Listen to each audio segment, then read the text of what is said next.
Hi, this is Sartaj from SRT IT solutions. इस video में हम देखेंगे कि नई डेट शीट आप कैसे ऐड कर सकते हैं। एग्ज़ाम डेट्स पर जाएंगे।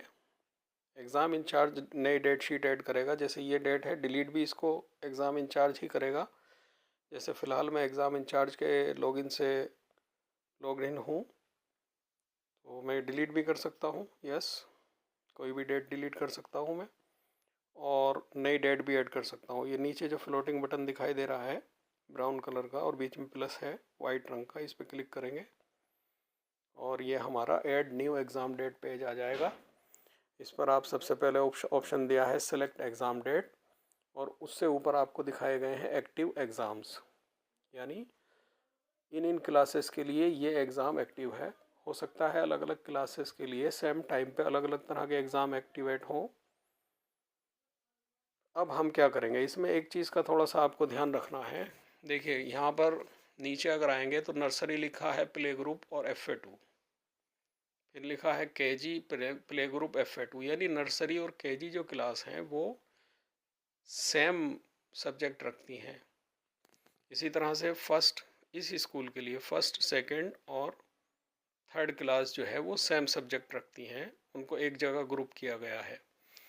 तो मैं रिकमेंड करूँगा कि आप इनकी सेम ग्रुप वाले क्लासेस की डेट शीट एक जैसी रखें, ताकि आपको भी कन्फ्यूज़न ना रहे, सारे सब्जेक्ट एक साथ रहें। इसी तरह से फोर्थ फिफ्थ जो है वो प्राइमरी टू ग्रुप में है, सिक्स सेवन्थ एट तो जूनियर ग्रुप में होता ही है, और उससे आगे सेकेंडरी वगैरह। तो हम जब भी डेट शीट बनाएंगे इस चीज़ का ख़ास ध्यान रखेंगे। सबसे पहले इसमें डेट का ऑप्शन आ जाता है।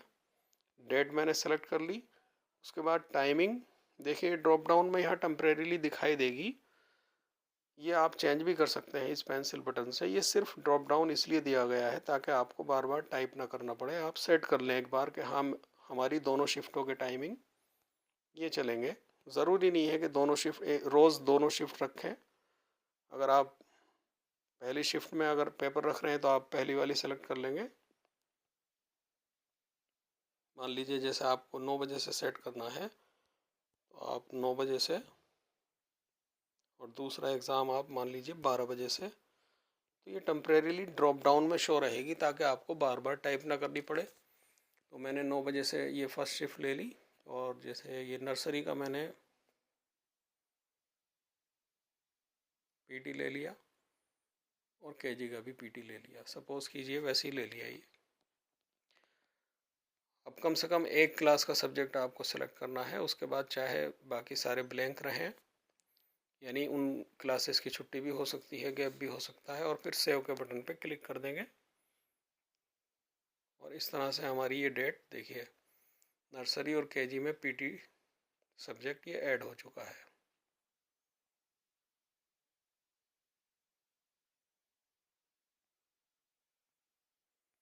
और बाकी सारी क्लासेस ये ब्लैंक हैं। ठीक है, और इसके बाद हम देख लेते हैं सिलेबस डंपिंग का ऑप्शन। सिलेबस डंपिंग क्या है, जैसे सिलेबस आप पहले ऐड करते थे, इसके UI में थोड़ा चेंज कर दिया गया है।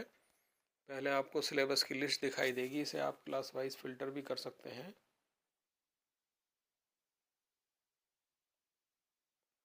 और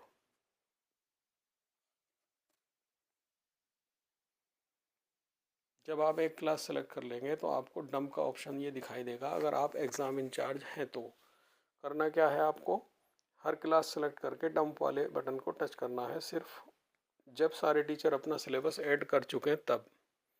यानी ये डंपिंग वाला ऑप्शन करता क्या है, ये सिलेबस वाले डाटाबेस से सिलेबस की डिटेल पर्टिकुलर सब्जेक्ट एग्ज़ाम और क्लास के हिसाब से डेट शीट वाले डाटाबेस में ले जाके डंप कर देता है, यानी सिंक हो जाती है वो चीज़ें, और हमें एग्ज़ाम डेट शीट में यानी एडमिट कार्ड्स के साथ में सिलेबस दिखने लगेगा। वो हमारी चॉइस है कि हम एडमिट कार्ड सिलेबस के साथ प्रिंट करें या विदाउट सिलेबस प्रिंट करें। तो अगर आप विथ सिलेबस ही प्रिंट करना चाहते हैं तो आपको डंपिंग करनी ज़रूरी है। और ये डंपिंग का ऑप्शन ख़ास तौर से इसलिए है क्योंकि सिलेबस आप डेट शीट बनने से पहले भी ऐड कर सकते हैं, इसलिए सिलेबस का डाटाबेस अलग है और एग्ज़ाम डेट शीट का डाटाबेस अलग है। जब सिलेबस ऐड हो जाएगा तो डंपिंग के ज़रिए वो दोनों एक दूसरे से सिंक कर दिए जाते हैं। तो इस तरह से हम एक एक क्लास को सेलेक्ट करके डंप के बटन पे क्लिक कर देंगे और इसका मतलब हो जाएगा कि ये सेकंड क्लास का syllabus successfully first class select है, नहीं सेकंड है, सेकंड क्लास का सिलेबस सक्सेसफुली जो है एग्ज़ाम डेट शीट में सेकंड क्लास की ये जो इस टाइम FA2 है इसकी डेट शीट में सब्जेक्ट वाइज जाके सिंक हो चुका है और अब ये हमें एडमिट कार्ड में दिखाई देने लगेगा।